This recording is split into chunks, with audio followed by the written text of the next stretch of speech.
Take 2 steps backward, 2 steps backward. Everybody 2 steps backward. Apart from those who did 2 steps backward. All of them just say AIG don't come, AIG don't come. I know, we don't know, we never really see AIG before. But we're supposed to know our CP now. This now our CP. No.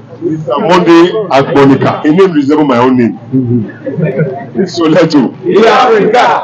Can we sing for our CP? Yes. This land. This land. For say this land.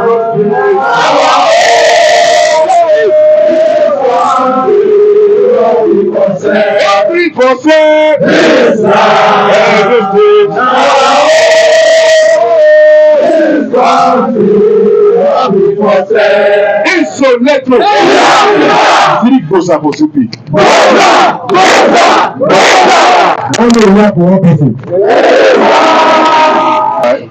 Or you came to buy us water. Welcome you, sir.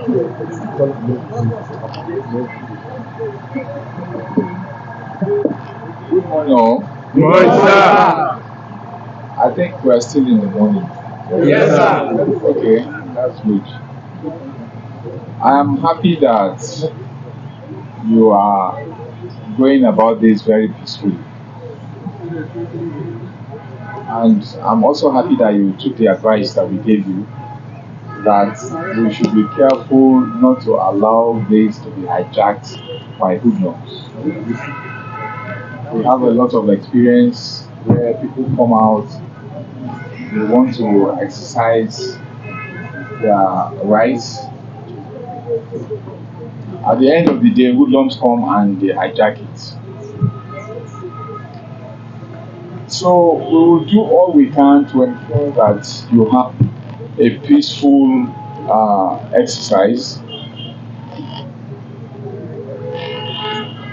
And we have heard about your grievances. I'm trying to see the posters, and what I understand that you are protesting about unprofessional conduct. Is that so? Yes, sir. I want to tell you that we have heard your complaint and a lot of measures are in place. Thank you very much. No, sir. No, sir. No, sir. No, sir. I will tell you all the measures that we have taken so far.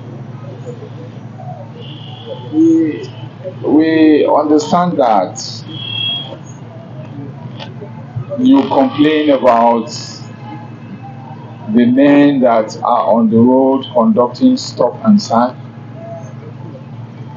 And because of that, most times when you complain, we try to find out who is responsible and we have difficulties. So because of that, we have given a directive that all police officers that go out to perform such duties will be identified. So the police officers will have their names shown on their chests like mine is, because that is the code of conduct. That is supposed to be. That's our standard operation procedure. And not only that, because police officers sometimes have to operate in unmarked cars, especially those in the tactical teams, we have now decided that if they have to go out, they will have a sticker which will give some form of identification, so that if you have a complaint, you will be able to say which team was operating, and you will be able to tell us the particular make of the vehicle maybe. So they will have stickers that they will put at the front and at the sides of the vehicle for identification. In Africa! We have also decided that the POS persons that sometimes work with them, whenever they go out, those POS personnel or service providers, before they can do any business with a police team or a suspicious team in whatever vehicle, they will have to ensure that they take the particulars of that vehicle. Because most times we are able to locate the POS, but we are not able to get the culprits. So POS will have to identify before they do business with their customers. Know your customer is a normal business procedure. Is it not so? Yes, sir. Yeah. So there are many other measures that we have taken.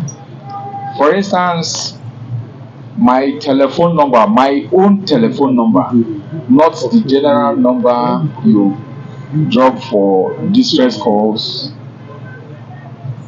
I have not the normal dedicated numbers for the station. I have added my own personal number, which is on the net. We have been giving it on various programs, television programs, radio programs. So you have my number. If you are not satisfied with what is happening in a police station, in a police division or police post, or even at the CID, you can call my number.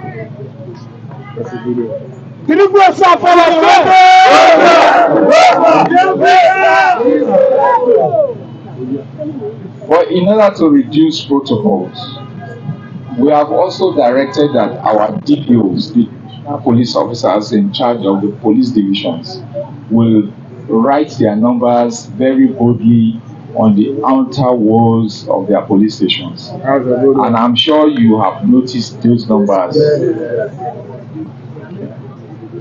And the reason is because the police force has, we have balance. We have oversight structure. Our structure provides for oversight.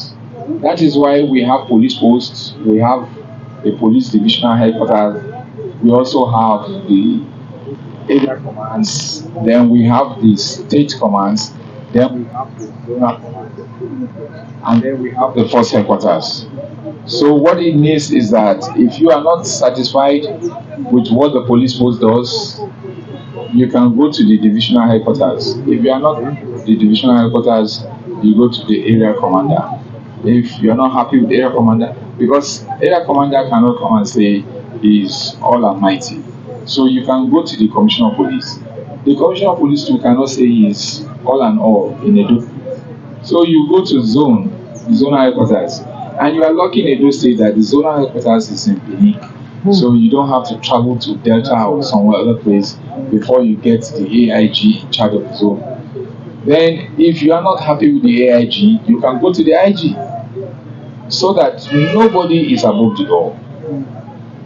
And I've also heard complaints about our raids that we have conducted.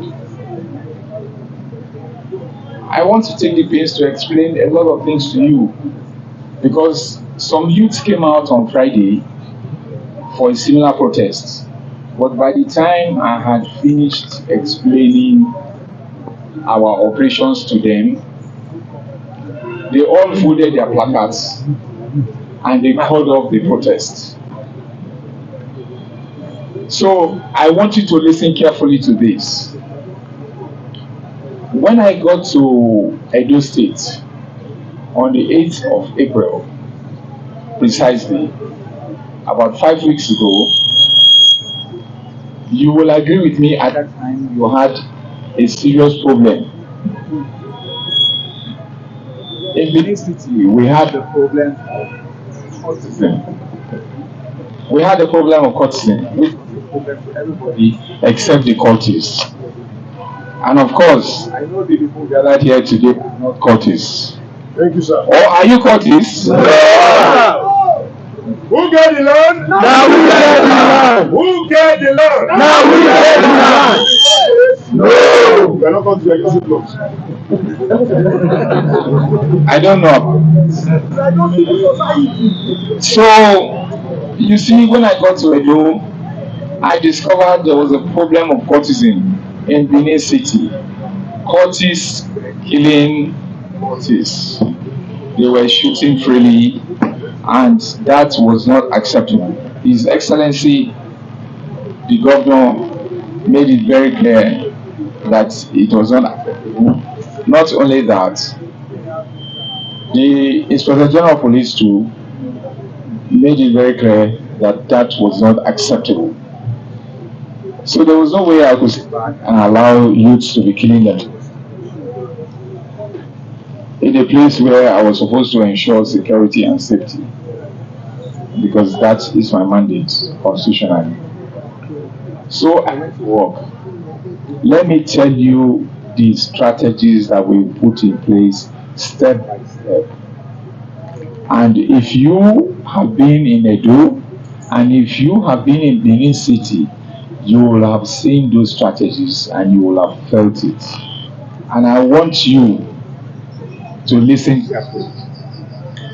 The first strategy we put in place with all stakeholders.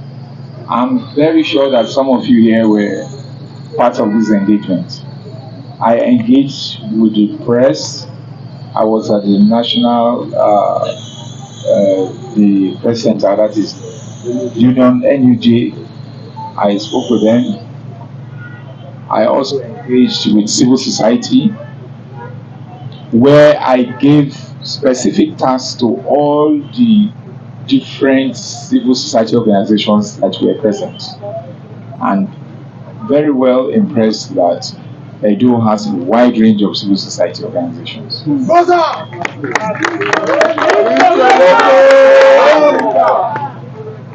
I told them what I wanted from the different groups. We had groups that were anti-corruption.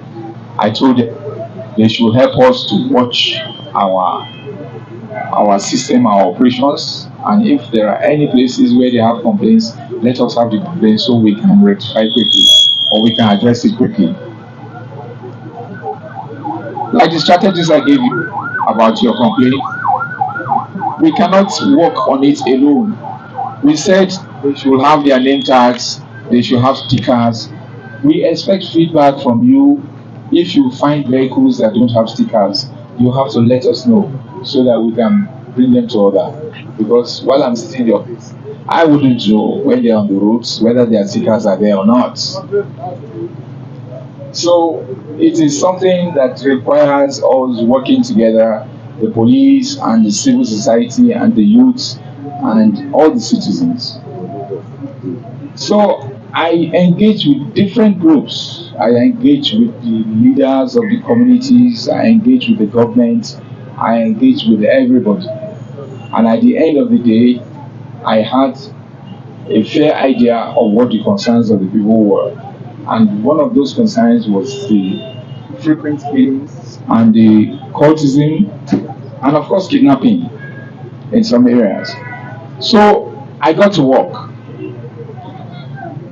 I decided to come up with a deployment where I push out all the officers so that when you are moving from point A to point B, are you listening to me? Yes, sir. So when you are moving from point A to point B, these officers, that will give you confidence, and so that those that have evil intentions will not be able to come out.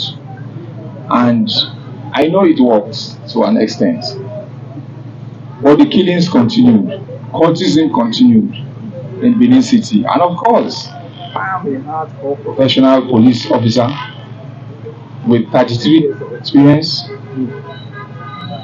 I have many tools up my sleeve. When I rolled out that first sleeve and it didn't quite achieve the results, I needed to upgrade. So I went a step further. So I brought out other initiatives. We started going out for raids. We started conducting stop and search. Then the stop and search had different grades. there are stop and search. I'm trying to educate you so that you will know that what we were doing is calculated, and you will agree with me that what we did achieved results, because I can't remember when they had the last killing in Benin City as a result of as a result of the strategies, which was widely supported by the government and by some good people of the state who appreciated, and many people are coming back to us to say that they are happy with the measures we took. So we started the stop and search, and that did not quite yield the results. We were able to skip some days from killings, but we still had problems of cultism. So I went a step further, and I declared to my men, the officers and men, that we had to employ what they call, what in policing is called the zero tolerance police. Zero tolerance policing. Zero tolerance policing. We had to employ zero tolerance policing. Okay. Okay. Zero tolerance policing is a system of policing that is all over the world. It is very effective, but most of the times police departments don't apply it unless it is absolutely necessary. We decided with my management team at the headquarters that there was a need to employ zero tolerance policing because of the frequent killings. Youths were dying and people were becoming uncomfortable and feeling insecure. And we had a responsibility not only to stop the crime, but also to make people feel safe. So we went into zero tolerance policing. And for some of you who have not any experience about policing, you will know that zero tolerance policing has one, even though it is very effective, the zero tolerance policing has one challenge. The zero tolerance policing has one challenge, and that is the fact that it has a tendency of pitting the citizens against the law enforcement because of the hard nature of zero tolerance. And you don't employ it all the time. But in Benin City, when I saw the problem, I knew there was a need to go into zero tolerance, which is what we did. So zero tolerance means that when you're going on the road, we will check you, we will search you, we will make sure that you are clean before you go. And not only that, it also means that we will conduct raids in places we suspect. And I will tell you also about raids. Raids is just like fishing with a net. You throw your net in the ocean, you are looking for fish, you are likely to get other things, but it's fish you want. So when you take up your fish from the net, when you bring in your net, your fish, then you throw the rest back. That is what raid is all about. When you go to raid, you are likely to arrest innocent person. Just like when you go to throw a net in the sea, you are likely to pick up crabs and other things that are not feed. But you identify them and put them back in the sea. Then I also heard some complaints where people say, where you say that youths are being innocent youths are sexually raising.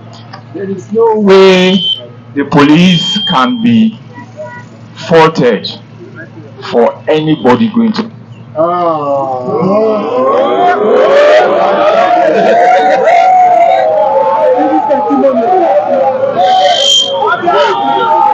If you are not ready to listen, I will take my leave. If you don't want to listen, I will take my leave. I am telling you about what took me 33 years to learn. This is my job. If you don't want to listen, I can take my leave. We have what they call the criminal justice system. For those of you who don't know, We know. We have the books. the criminal justice system has the police, has the judiciary, and of course, we have the corrections. None of us acts on our own because the criminal justice system ensures that justice is not perverted. So when you arrest a suspect, you conduct your investigation. If you have a prima facie case against the suspect, you are not saying that the suspect is guilty beyond reasonable doubt. You charge the suspect to court or you arraign him before a court of competent jurisdiction. The court will look at the evidence and will give the suspect opportunity to defend himself. At the end of the day, the court will decide whether to send him to prison or to send him free. It is not the police that sends the suspects to prison or to correction centers. In the same way, when somebody dies and you want the person to go to the mortuary, we are all sure that the person is dead, but there's a procedure. When you go to the mortuary, the corpse will never be accepted from you unless it is certified by a medical doctor. In the same way, when you arrest a suspect, I cannot go straight to the prison and dump him there. It must be certified somewhere. There's a process. I hope you understand. And all these processes are in place so that there will be no miscarriage of justice. How can there be miscarriage of justice when you have sent someone to the proper place to be examined? So what I want you to understand is that we have suspects that are in court, and we should not at this stage make a statement like you made, investigate and prosecute only courtists and not innocent youths.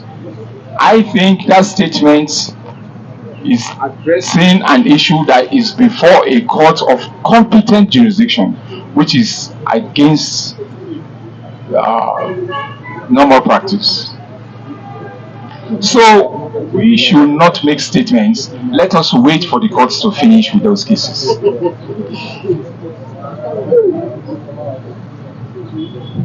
If you have any other challenges, I will answer. But before I drop this mic, I just want you to understand that we have tried in our way to ensure that there is peace in Edo State, and a lot of people are seeing it, that it's working. And I want you to I have given you the strategies and how we arrived at what we did, and it was absolutely necessary. And you will agree with me that the strategies worked, because we have a better Edo State for now, and we intend to deliver more than this. When I arrived here, I am telling you now with all confidence, when I arrived here, I made it very clear that I know we have challenges, but I asked you to give me some time, like 3 months, and now we have done 5 weeks, and you can see that we are progressively working towards it. But I also said that we can't achieve what we want unless we get the support of everybody, and that includes the support of the youth, it includes the support of civil society, government, it includes your own support. So I want to use this opportunity to ask for your support, and that is, if you have any grievances against the state, against the police, I would rather you go about it in a better way. Like I run an open office, you have my phone numbers, you can come to me. Just yesterday, somebody called that a vehicle unmarked was checking vehicles along Agua Road, that is Agua Express Road, that he suspects that those guys were just extorting money, and he's not sure that they were wearing black and they didn't have tags. The moment I got the report, I went to the spot myself. I went to the spot myself, but there it wasn't there anymore. I don't want to mention the name, it's a popular MC something that called me, but I responded immediately and we went there, and you can confirm from him. So that is the kind of support I want from you, and that is, I think, the best way we can go about it if we want to work together to make Edo State a better place. But coming out, if you have anything against the state government, for instance, you can always go about it the normal way. Governor, find ways of having dialogue with him and tell him what your grievances are. And I'm very sure the government you have here will listen to you and will look into your complaints. Thank you very much for listening. Please, a round of applause for our CP. We're going to clap for CP now. It's Senator. Yeah. Hey, I need every attention here. 3 posts for CP. CP, you know why they struggle to clap? Because of this way you talk. You don't switch the belly. But I don't go like make we emphasize on them. The placards you see and say when you came here, they say it. No, I'm coming, sir. When you came, you didn't see them. You were already standing for they brought them out. You saw only 2. The one who wrote Lives of Edo Youth Matters. Because we deliberately agreed here to put away these placards and the banner. That's why you can see a banner. We have made a banner with big money and we're ready for this waka because protest is a fundamental human right. Sir, I think we put them away because we must say we want to appreciate in this moment the effort, the fatherly role and wise intervention of our AIG.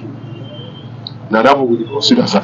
If not, maybe if you not meet us to address us like this, maybe if it happen like what happened day before yesterday night when they say smoke them, maybe you would have resorted to smoking us. But by the wise intervention of the AIG, we put on the system. But we will do that again. I don't know why we have bring this day out. I don't know give that order. Please put all this our issue with police. We have said we should put it aside for now. But not so we talk. Yes. Now would you agree, Abi? Yes. So even when there's a because we did not raise it. Our only issue now on another side, and that one we get on with governor. And the way to go about it, sir, Edo states, if other states for Nigeria, 35 states don't know, and Abuja, Edo, the 36 states, they don't make mistake when they call them the heartbeat of the nation. It was not by mistake. It was not by mistake that the first white man that came into Africa choose to pass here come. It was not by mistake that the one will not do well. They cut their head and they buried them in my village right now. It was not by mistake that we have an Oba of Benin, in whose palace here we are standing now is part of. So it is not by mistake that it's not by mistake that we are Edo people who understand what we are doing. We know when we say we will not come to CP until we want to do a concert visit, but we must first shout this shout. We will not blame you, the police, 100% for what has happened. I think we don't address that here. Yes. We are blaming our boys when join secret court, we don't know their self. I cannot be talking for English, make I talk for my language. Then you see me not bedu now. Wow, can police. So there's a minimum behind you. Translate that one because if you go it, you might not get the whole response. Our youth that join court where they are not correct, we want it to be on record that we don't support them, and we are against courtesan, and we support the law against courtesan. We have seen the law, we have read it, we have interpreted it to the best of our knowledge, but we have also come to condemn the role that the police is playing in it, which I told you I will come and discuss again. Actually, one day, but with the intervention of AIG, in fact, our mind don't come out for that part. For now, we will come and discuss it. We not. Have you seen any issue? No. I think we already taken this decision. Yes, so, sir, we thank you for coming. Maybe the little we will do now is see you will use the office of the CP to provide stomach security for those of us No, they had infrastructure. I didn't have infrastructure. Why they had infrastructure? Infrastructure can be a skyscraper. Don't make it too difficult. Let's just leave it at stomach security. So we thank you, sir. We will come back to you and see you. This Soleto, this land, this country, don't be for sale.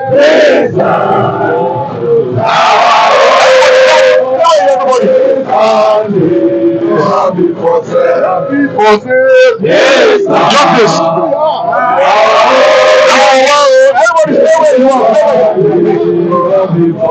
Don't be for sale. This country not be for sale. Don't be for sale. This land now our own. This country not be for sale. Not be for sale.